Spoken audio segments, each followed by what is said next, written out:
সুপ্রিয় শিক্ষার্থী, আসসালামু আলাইকুম। সবাইকে অনলাইন ক্লাসে স্বাগতম। আমাদের আজকের বিষয় পদার্থবিজ্ঞান, অধ্যায় তৃতীয়, পাঠ বল। আমরা বল সম্পর্কিত একটা সৃজনশীল 4টি প্রশ্নের আঙ্গিকে সাজিয়েছি। প্রশ্ন হলো, 5 কেজি ভরের একটি স্থির বস্তুর উপর 100 নিউটন বল 10 সেকেন্ড পর্যন্ত প্রয়োগ করা হলে ক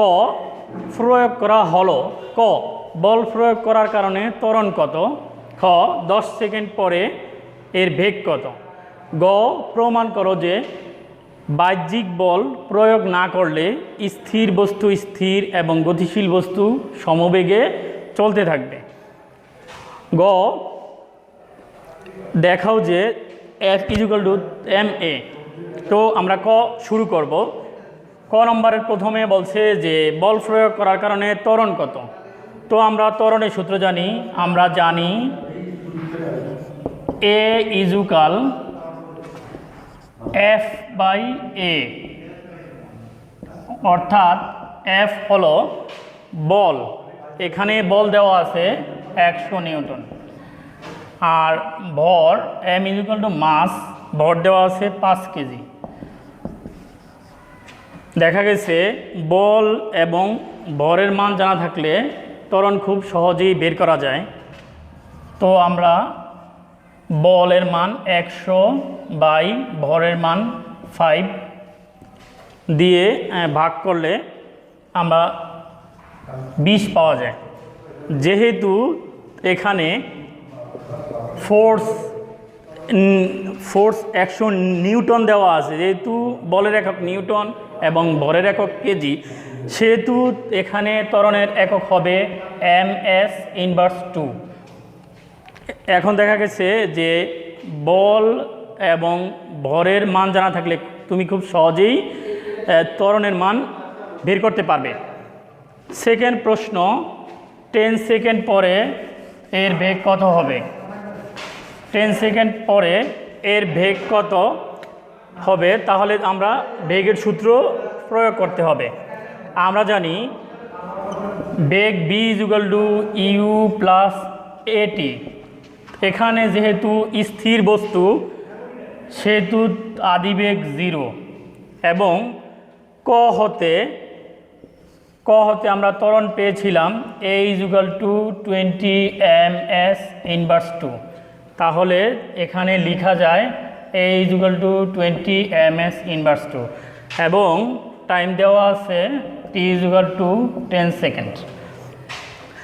তাহলে তুমি সূত্রে মান ব্যবহার করে খুব সহজেই b এর মান বের করতে পারো, u + at।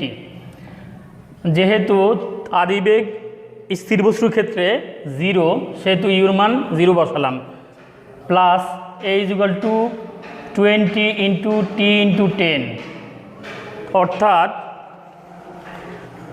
তুমি b = 0 + 20 × 10 200, বা b = 200।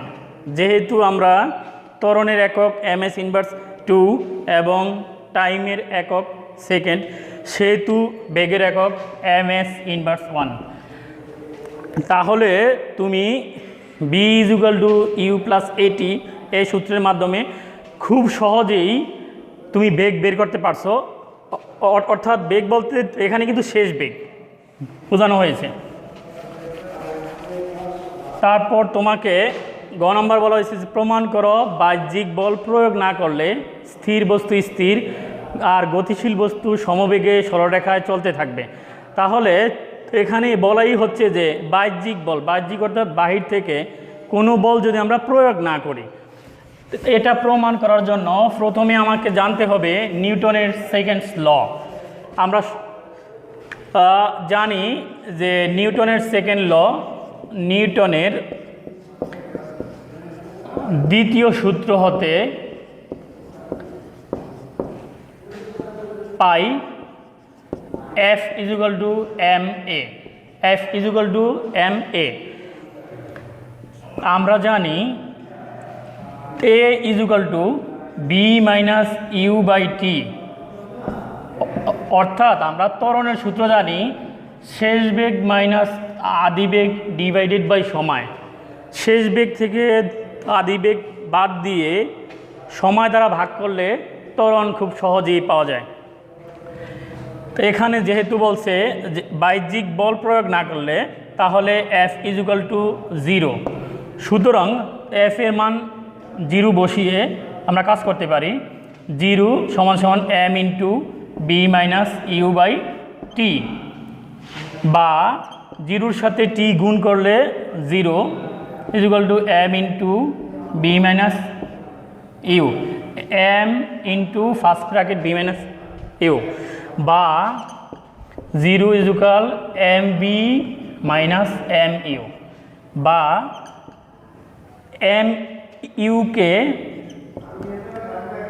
সমানের এই সাইডে আনা হলে মাইনাসটা প্লাস হয়ে যাবে এবং mb থেকে যাবে, বা mm উভয় পক্ষে কাটাকাটি করলে u = v, অর্থাৎ আদি বেগ সমান শেষ বেগ। এখান থেকেই বলা যায় যে বাহ্যিক কোনো বল প্রয়োগ না করলে, বাহ্যিক কোনো বল প্রয়োগ না করলে স্থির বস্তু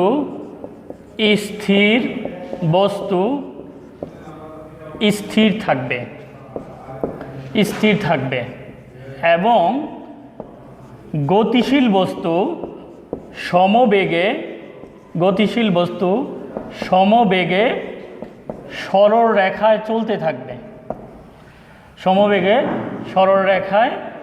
চলতে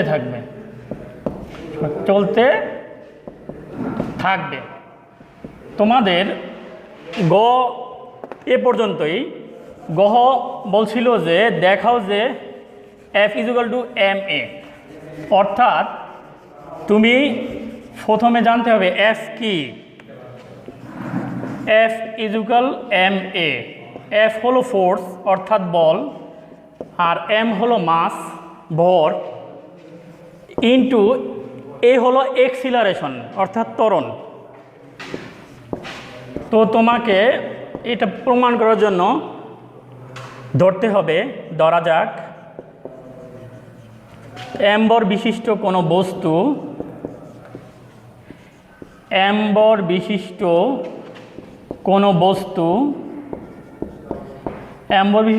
বস্তু u আদিবেগ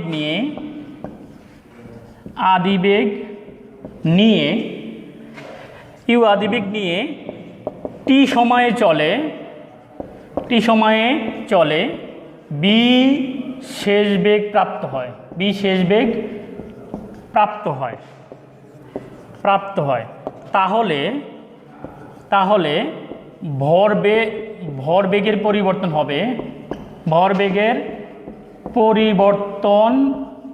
হবে mb - mu, আর পরিবর্তনের হার হবে t দ্বারা ভাগ করো তুমি, তাহলে দ্রুতগতিতে পেয়ে যাবা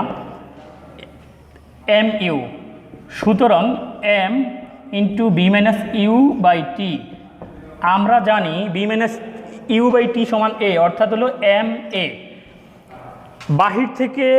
বাহির থেকে আমরা যদি বল প্রয়োগ করি তাহলে নিউটনের সেকেন্ড ল অনুযায়ী F সমানুপাতিক ma, অর্থাৎ F = k ma। তো এখানে k একটি সমানুপাতিক ধ্রুবক। যদি F = 1 নিউটন, m = 1 কেজি এবং a = 1 ms ইনভার্স 2 ধরি, তবে আমরা পাই 1 = k গুণ 1 গুণ 1, অর্থাৎ k = 1। আমরা k এর মান একে 1 নং সমীকরণ ধরে নিই। k এর মান 1 নংয়ে বসালে আমরা পাই F = ma। প্রমাণিত। সবাইকে ধন্যবাদ।